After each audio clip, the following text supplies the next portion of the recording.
ادھر شرجیل انعام میمن نے کہا کہ جن علاقوں سے پانی نکل گیا وہاں 1-2 روز میں مکینوں کو واپس بھجوایا جائے گا۔ منچھر جھیل میں لیول کچھ کم ہو گیا۔ سہون، قمبر، شہادات کوٹ، بدین میں اب بھی صورتحال خراب ہے۔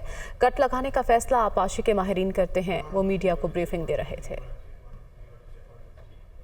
ڈسٹرکٹ سے پانی جہاں جہاں پہ ریڈیوس ہو رہا ہے تو وہاں پہ کوشش یہ کی جائے گی کہ جہاں پہ مکمل طور پہ ریڈیوس ہو جائے وہاں پہ بحالیہ کام جلدی شروع کر دیا جائے، لوگوں کو واپس شفٹ کر دیا جائے۔ حیدرآباد میں کچھ گاؤں جو ایسے ہیں ان میں ڈی واٹرنگ کا عمل مکمل ہو چکا ہے۔ کچھ فیملیز کو ہم لوگ واپس جو بحال ہو گئے ہیں، جن کے پورے گاؤں سے اندر پانی نکل گیا ہے، وہ ہم نے ان کو واپس اپنے گھروں میں بھیجنا شروع کر رہے ہیں۔ ایک اور پھر سننے میں آ رہا ہے کوئی اسپیل آنے والا ہے۔ میرپور خاص سانگھڑ میں اس وقت پانی کا پرابلم ہے کہ وہاں ڈرینز نہیں مل پا رہے۔ نوشہروں میں ہے، پٹیاری میں جو سعید آباد علاقہ ہے وہ اس وقت پانی میں ہے، بدین میں ایشوز ہیں، قمبر جو ہے اس وقت سب سے زیادہ ونربل ہے۔ تو یہ سارے جو ایشوز ہیں یہ ڈیفینیٹلی اس وقت ہیں اور it is a challenge for the government. کہاں سے پانی نکالنا ہے اور اگر کہیں کٹ دینا ہے تو یہ سارے فیصلے جو اریگیشن ڈپارٹمنٹ کے ایکسپرٹس ہیں وہ فیصلہ کریں گے۔ کٹھن فیصلے لینے پڑتے ہیں۔ وزیر اعلیٰ سندھ نے سب سے کٹھن فیصلہ لیا، اپنے لیے انہوں نے اپنا گاؤں، اپنا گھر، اپنی زمینیں ساری وہ ڈبو دیں۔ حیدرآباد میں ڈینگی جو ہے